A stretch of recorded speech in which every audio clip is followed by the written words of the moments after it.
What's up mga kalapatids? So tignan nyo mga tinuturuan ko. Ganitong edad. Tinuturuan ko na sa trapdoor. Pinapag-alagala ko na dito. Para mabilis matuto mga kalapatids. Para pagdating ng pwede na sila lumipad, hindi tayo mahirapan, di ba?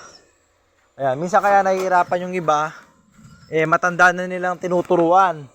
Ako ganyang edad pa lang, tinuturuan ko na sa stick mga kalapatids para hindi takot sa akin pagdating ng panahon na pwede na silang lumipad.